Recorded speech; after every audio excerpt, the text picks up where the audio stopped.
San Diego Comic-Con 2026. I wish I could look back on this year's convention with fond memories, but a lot of things went wrong between Friday and Saturday. Hundreds of wristbanded people who stood in line for Saturday's Hall H panels were not let in.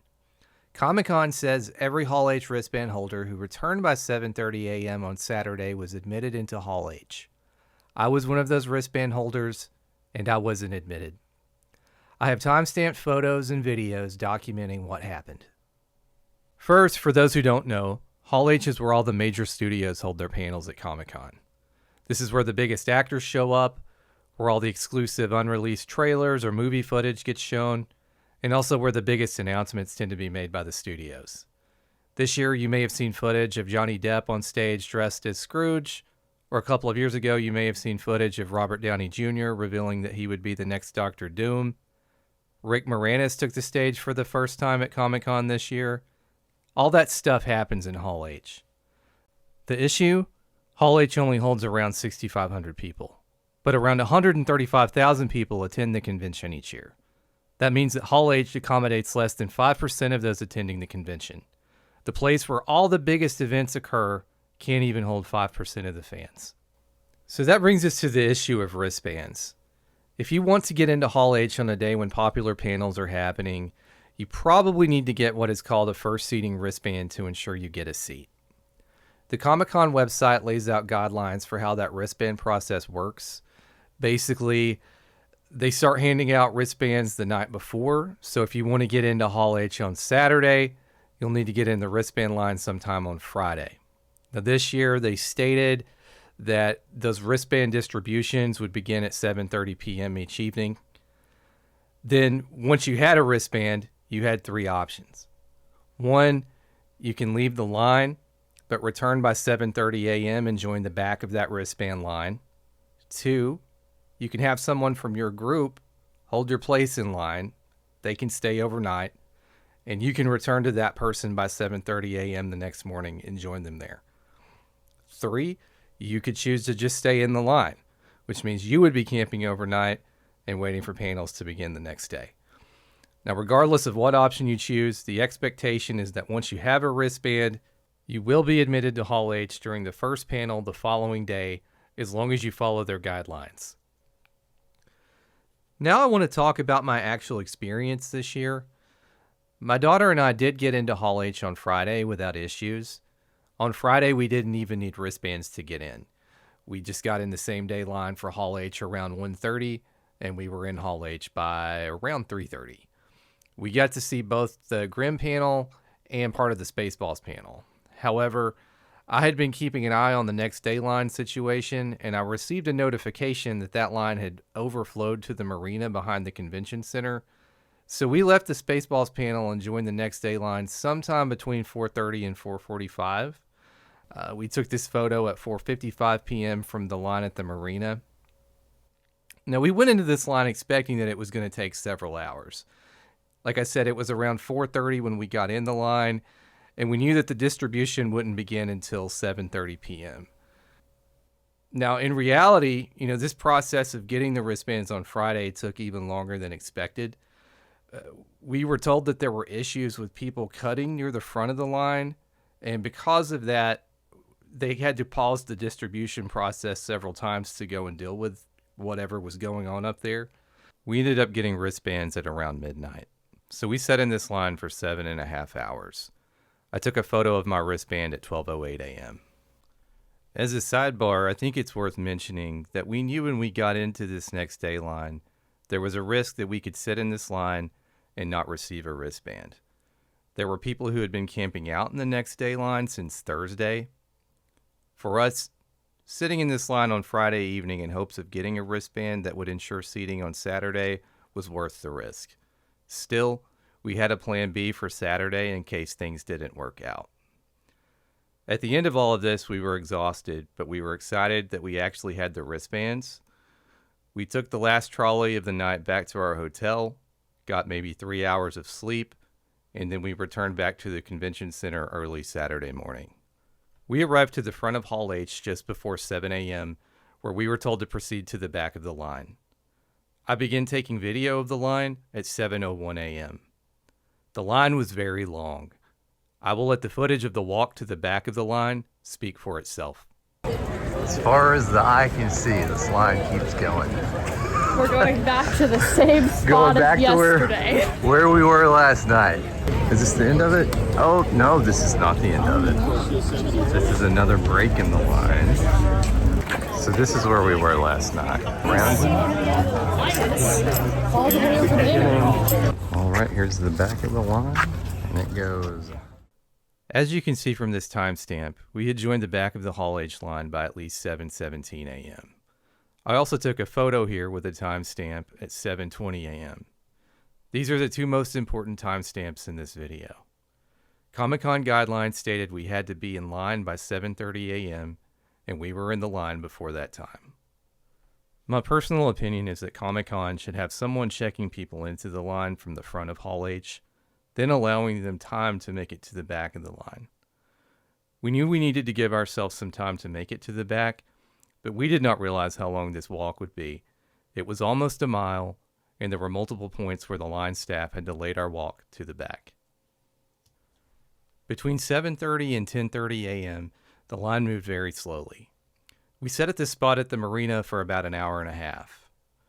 By 10:30, the line was moving again, and we worked our way to the 10 area in the front of Hall H. There was a lot of excitement as we approached the chutes to finally be loaded into the room. My daughter and I were directed into chute 3, and then we stopped. From there, we waited. And we waited. And we waited. We sat in the chutes from around 11 a.m. until at least 4 o'clock p.m. with little to no communication from Comic-Con staff or management. Keep in mind, our wristbands were supposed to ensure we were in Hall H for the first panel on Saturday, which started at 11:15. As time passed, everyone in the line grew more and more frustrated. As the first panel ended, the line didn't move at all. The same thing happened after the second panel ended. At this point, many of us were becoming concerned we would not be let in at all. We debated leaving the line, but at this point we were invested as we had spent 7.5 hours in line Friday for these wristbands, and we were now within sight of the entrance to Hall H. So we continued to wait, hoping we would be admitted before the Marvel panel. At some point during the day, others in the line told us that staff near the front of the line had said there were no seats available in Hall H. Sometime around 4 o'clock, we were also told that Comic-Con was working with the fire marshal to see if additional people could be let into the room to stand against the back wall. Then, at around 4:30 p.m., the line started to move.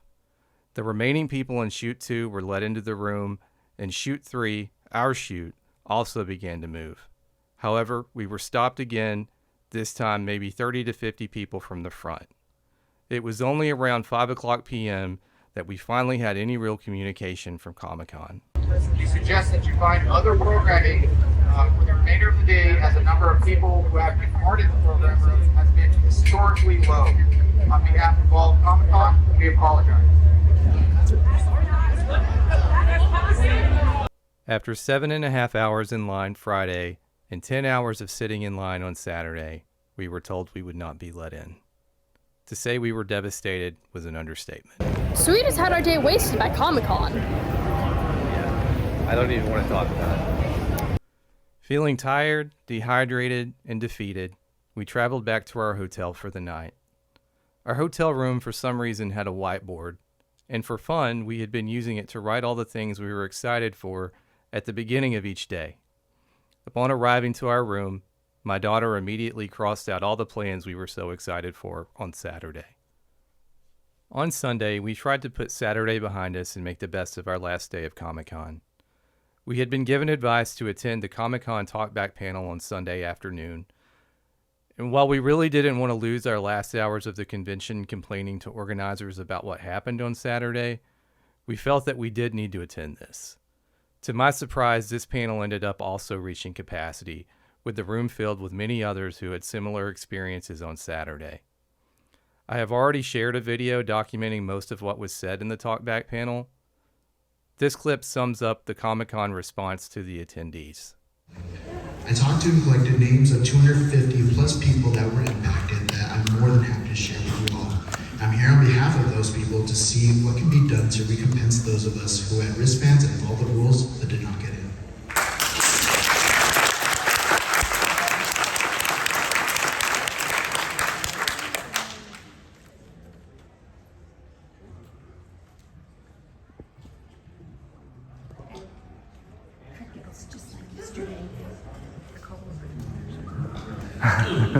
In terms of recompense, we sell out before anybody knows what panel is going to be at the show. There's no guarantee that Marvel will be here. There's no guarantee that a celebrity will arrive. We find out oftentimes, especially the guests, at the last minute. I'm not sure that there's a mechanism to recompense somebody for a panel they didn't know we were going to have. I do understand that getting in, something has to be done about that. And I think in terms of people who were wristbanded who didn't get in, it would be interesting to figure out what happened. We spent 18 hours sitting in the sun and dirt, following their process. We're denied entry, and instead of an apology or any offer of compensation, Comic-Con says that because we bought badges, not knowing who would be at Comic-Con, they owed us nothing. On Monday, the day after the Talkback panel, I became aware that Comic-Con had released an official statement about what happened in Hall H. According to this statement, Comic-Con said that those who had wristbands and were in line by 7:30 a.m. were admitted to Hall H. They went on to say that only after that time were non-wristbanded people allowed to fill empty seats. The statement goes on to say that because of less turnover in Hall H than was seen in the past, there was a reduced amount of additional individuals admitted into the hall, including wristbanded individuals who joined the line after 7:30 a.m. Again, no apology, and again, Comic-Con shifted blame to those impacted instead of taking any accountability. So that brings us to the million-dollar question. How did Hall H reach capacity before all wristband holders were admitted? I don't want to get into a lot of speculation about why we didn't get in. There were rumors about counterfeit wristbands, rumors that Marvel gave away too many VIP seats, rumors that changes to the room setup reduced available seating, and also rumors that people without wristbands just snuck into the hall. While Comic-Con's official statement is inaccurate, it seems to indicate that they knowingly let people in who didn't have wristbands. Regardless of why this happened, there were hundreds of people who followed their rules and lost out on almost 2 days of this convention. Some in this line were celebrating birthdays. Some had traveled internationally for Comic-Con. For us, this was a trip to celebrate my daughter's academic achievements this year as she completed middle school. Thousands of dollars spent by some to attend this event thrown away to sit in lines in the heat. After I began work on this video, Comic-Con updated the official statement on their website. The statement now reads simply that they are taking a ground-up approach to address issues that occurred with lines at Hall H this year. It also says that process will take time. There is still no apology here, and aside from deleting what was published previously, they haven't openly said their previous statement was inaccurate. I'm sharing this because I believe attendees deserve an accurate explanation of what happened and fair treatment when published procedures don't match the outcome. I wish our Comic-Con experience had been better. We loved San Diego. We were so excited to attend Comic-Con, but the experience this year was not what we expected. All we can hope for now is that the Comic-Con organizers will do the right thing for the impacted attendees and also ensure that this never happens again.